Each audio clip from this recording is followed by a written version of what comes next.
ब्रह्मोपदेष्ट्रे मे गुरवे दैवताय च प्राप्याय प्रापकायास्तु नमः श्रीनिधये नमः।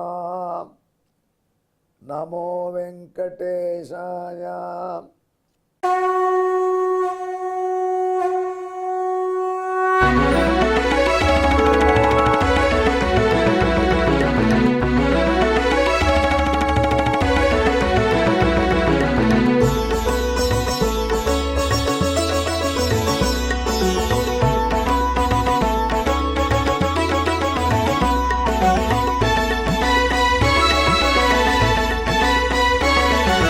सहस्रनामं सहस्रनामं श्रीवेङ्कटेश सहस्रनामं सहस्रनामं सहस्रनामं श्रीवेङ्कटेश सहस्रनामम्।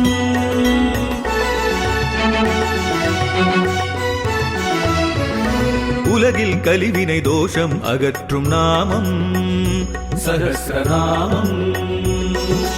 உயர்வுகளை வாழ்வில் அளிக்கும் நாமம் சஹஸ்ரநாமம்.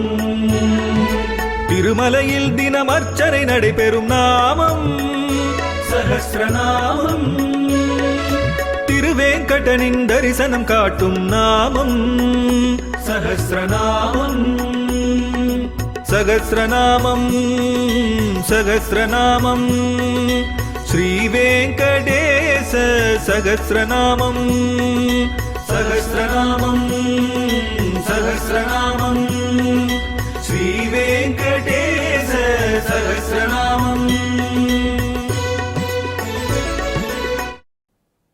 எம்பெருமான் திருமலையப்பன் திருவடித்தாமரையிலே வண்டுகள் மொய்ப்பது போல் மொய்த்து கொண்டிருக்கக்கூடிய அவன் அடியவர்களே, நீங்கள் ஆர்வத்துடனும் அன்புடனும் பக்தியுடனும் கேட்டுக்கொண்டிருக்கும் திருமாலுடைய திருவேங்கடனுடைய திவ்ய சகஸ்ரநாமத்திலே இப்பொழுது நாம் 316வது திருநாமத்தை அனுபவிக்கப் போகிறோம்.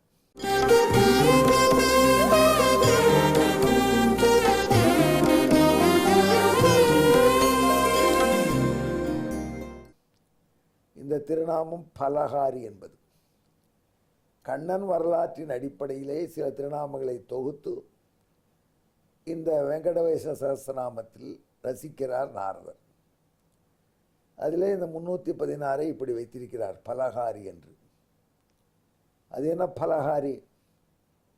கண்ணன் பிறப்பு கோகுலாஷ்டமி என்று சிலர், ஸ்ரீ ஜெயந்தி என்று சிலர் சொல்கிறார்களே, தென் தமிழகத்திலே கண்ணன் பிறப்பு என்றே சொல்வார்கள். கண்ணன் பிறப்பாகிய ஸ்ரீ ஜெயந்தி என்று அமர்க்களப்படும் எவ்வளவோ பக்ஷணங்கள், தின்பண்டங்கள், வெள்ளப்பணியாரங்கள், அதே போல் உப்பு பணியாரங்கள், வெள்ளச்சீடை, உப்புச்சீடை, அப்பம், அதிரசம், தேன்குழல், கைமுறுக்கு, மணங்கொம்பு, இப்படி பலவிதமான தின்பண்டங்கள் பண்ணுகிறார்கள். கர்நாடக மக்கள் 50, 100 என்றெல்லாம் பண்ணுவார்கள், ஒரு வாரம் முன்னாடியே தொடங்கி. இப்படி கண்ணன் பிறப்பு என்றாலே தின்பண்டங்கள், குழந்தைகளுக்கு ஜாலி. ஆனால் ஒரே ஒரு சிக்கல், ஒரு வாரம் முன்னாடியே தின்பண்டங்களை வீட்டிலே செய்வார்கள். அதனால் ரொம்ப தனியான அடுப்பு ஒன்று, அதை தூய்மைப்படுத்தி வைத்து அதில் செய்து டப்பாக்களை எடுத்து தனியாக தூய்மைப்படுத்தப்பட்ட இடத்துல வச்சுருவாங்க. அப்புறம் அதை தொடமாட்டாங்க. தினம் தினம் ஒரு டப்பா ஆட் ஆகும், மறுபடியும் இந்த டப்பா ஓப்பன் ஆகும். கண்ணபிரான் பிறப்பன்று பண்ணக்கூடிய நள்ளிரவு திருவாராதனத்து போது தான் தினம் நமக்கு ஆவலாக இருக்கும். வாசனைகள் அடிக்கும், குழந்தைகள் பாவம் பக்ஷணம் காத்திருக்கும். அது எங்கள் திருத்தகப்பனார் போன்றவர்கள் அந்த சந்திரன் உதயமான பிற்பாடு தான் பூஜை செய்வார்கள். அது கூட நாமெல்லாம் குழந்தைகளே தூங்கி போயிடும். அப்புறம் எழுப்பி கொடுத்தா ஏதோ இருக்கும். ஆனால் அப்புறம் மறுநாள்லேருந்து தினம் கொஞ்சம் கொஞ்சமாக அந்த பக்ஷணத்தை அனுபவிப்போம். இப்படி கண்ணனுக்கென்று தின்பண்டங்கள் இவ்வளவு இருக்குது. ஆனால் இந்த நாரத பகவான் கண்ணனை பலகாரி, பழத்தை கவர்ந்து உண்பவன் என்ற அடிப்படையிலே பழத்தை கவர்பவன், கனிகளை கவர்பவன் என்று ஒரு பெயர் வைக்கிறார். ஆமாம், நீங்கள் தின்பண்டம் மட்டும் கண்ணனுக்கு அல்ல, கூடவே எவ்வளவு கனிகள் அர்ப்பணிக்கிறோம் தெரியுமா? கண்ணனுக்கு பிடித்ததாக கனிகள்னு சொன்னால் பெரிய பட்டியல். விளாங்கனி கண்ணபிரானுக்கு ரொம்ப பிடிச்சது. ஒட்டுமாங்கனி கிடைக்குமா அந்த டயத்தில், ஆவணி மாதத்தில், அதுவும் பிடிச்சது கண்ணனுக்கு. ஒட்டுமாங்கினியே பெருமாளுடைய அவதாரம் என்று சொல்கிறார்கள். தண்டகாரண்யத்தில் அந்த காலத்தில் முனிவர்களை பல ஆண்டு தவம் செய்தார்கள். தவம் செய்து அது நிறைந்தது என்று தீர்மானித்தார்கள். இன்று நாம் பாரணை செய்வோம். பாரணை என்பது விரதம் முடிந்தவுடனே உணவை ஏற்றுக்கொள்ளக்கூடிய நிகழ்வு. நாம் பாரணை செய்வோம் என்று தீர்மானித்தார்கள். பாரணை என்றால் அவர்களுக்கு என்ன, காட்டில் கனி தான், காய் கனி கிழங்கு உண்டே வாழ்கின்ற முனிவர்கள் அல்லவா. பாரணைக்கு தான் கனி வேண்டும் என்று நினைத்தார்கள். அவர்களுக்கு வயதான முனிவர்கள் மரத்தில் ஏறி கனிகளை பொறிக்க முடியாது, கீழே விழுந்த கனிகள் சுவாரஸ்யமாக இருக்காது. அப்பொழுது முனிவர்கள் அதிசயப்பட்டார்கள். குட்டையாக மாமரங்கள் நிறைய அவர்களை சுற்றி இருந்தன. தவத்தில் இருந்தவர்கள் கவனிக்கவில்லை. குப்ஜம் என்றால் குட்டை, கூனியாக இருக்கக்கூடிய மாமரங்கள், அதில் பழங்கள் பழுத்து தொங்குகின்ற மனம் கமழ்கிறது. அந்த பழத்தை முனிவர்கள் ஈஸியாக செடியிலிருந்து கொய்ந்து கொண்டார்கள். அதனால் அந்த மரத்துக்கு குப்ஜாமரம், அது ஒட்டு மாமரம், குள்ளமாகவே இருந்து கனி கொடுக்கும். அந்த குப்ஜாமரமாகவே எம்பெருமான் அவதரித்ததாக சொல்கிறார்கள் முனிவர்கள் பாரணைக்காக. அதுவும் கண்ணனுக்கு பிடித்தது தான். வாழை, வாழைக்கனி, வாழைன்னு வந்தால் எத்தனை வாழை இருக்குது. வாழை ராமனடி ராமன் எத்தனை ராமன் மாதிரி வாழை எத்தனை ராமன். மலை வாழை, ரஸ்தாளி வாழை, பேயம்பழம், பூவன்பழம், இப்படி பல வாழைகள். அதுபோல வெள்ளரி கண்ணபிரானுக்கு ரொம்ப பிடித்தது. வெள்ளரி பிஞ்சு ஸ்ரீஜெயந்தின்னு நிவேதனம் பண்ணுவார். அதை விட ரொம்ப பிடித்தது நாவல் பழம், வெள்ளரி பழம். இதெல்லாம் பழங்களில் சேர்ந்தது. புளியம் பிஞ்சு, இதெல்லாம் இப்போ கிடைக்கிறதா நாட்டில்? ஸ்ரீஜெயந்தி என்றுக்கு கடைக்கு சாமான் வாங்க போனோம் என்றால் பழைய காலத்தில் கிடைக்கும். இப்போ கொஞ்சம் கொஞ்சமாக புளியம்பிஞ்சு கல்ல படுறதில்லை. புளியம்பிஞ்சு கண்ணனுக்கு ரொம்ப பிடித்ததான். அந்த புளியம்பிஞ்சு மாதிரி இன்னொன்று இருக்கும், கொடுக்காய் புளின்னு ஒன்று, அது, கொய்யா என்று இப்படி பல கனிகளை எம்பெருமான் பிரியமாக உண்பார். நண்பர்களோடு காட்டில் இவளை சாப்பிடுவோம். பலாப்பழம் உண்டான்னா அதுவும் உண்டு. பலாப்பழத்தை குரங்குகளே கொண்டு வந்து வச்சிருமா. அது குரங்குகள் கொண்டு வந்து கொடுத்த போது குரங்குகள் ஏதோ கிருஷ்ணகிட்ட பேசுமா.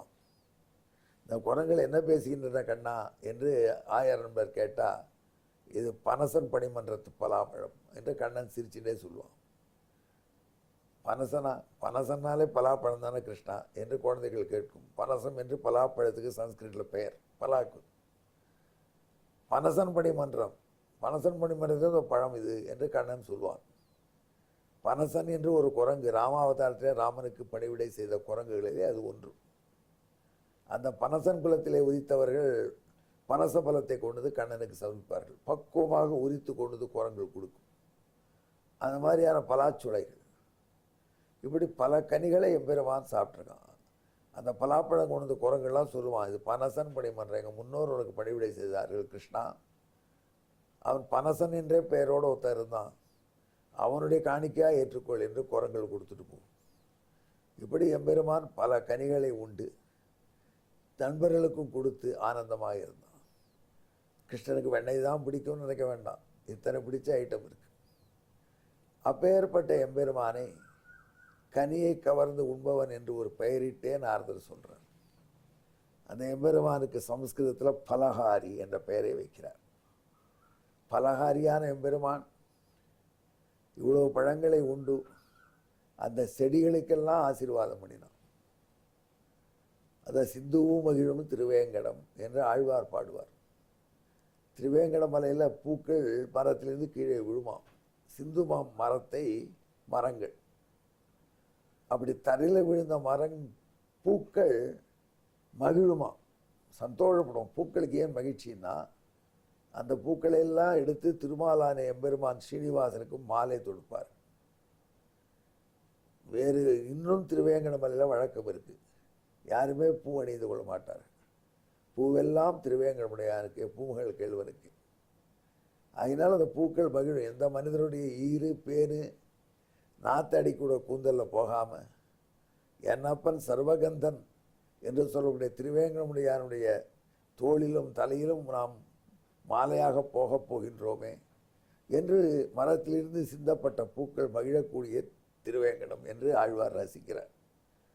அதைப்போல இந்த கனிகளும் சந்தோஷப்பட்டவனாம் கிருஷ்ணாவதாரத்தில். அப்பேற்பட்ட இப்போ திருவேங்கடமுடியானுக்கு கனிகள்லேயே மாலை சமர்ப்பிக்கிறாங்க. பார்த்தேன்னா அவன் முன்னுக்கு ஏறியாச்சு. முன்ன கனிகள்னால மாலை கிடையாது, மலரால் தான் மாலை. இப்போ ஏற்பட்ட பலகாரியாக எம்பெருமான் இருந்ததை ரசித்து நாரதர் திருவேங்கடமுடியானுக்கு பலகாரி என்ற ஒரு திருநாமத்தை சமர்ப்பிக்கிறார். 316வது திருநாமமாக. இதற்கான சம்ஸ்கிருத ஸ்லோகம்.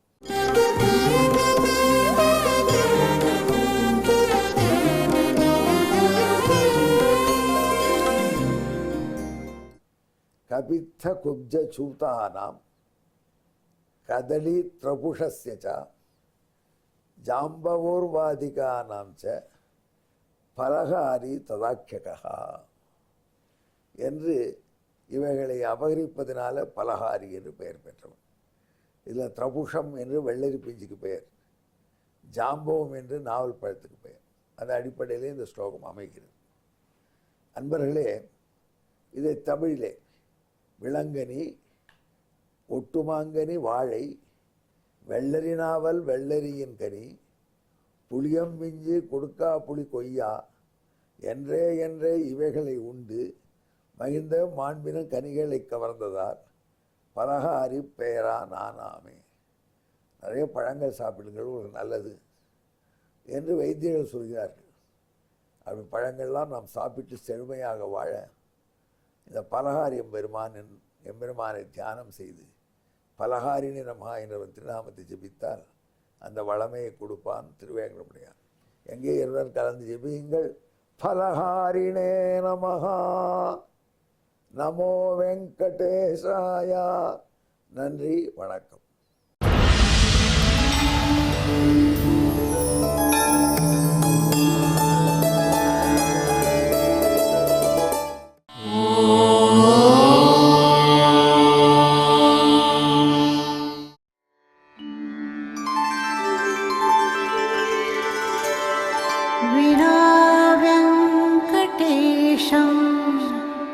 ननाथो ननाथः सदा वेङ्कटेशं स्मरामि स्मरामि। हरे वेङ्कटेश प्रसीद प्रसीद, प्रियं वेङ्कटेश प्रयच्छ प्रयच्छ।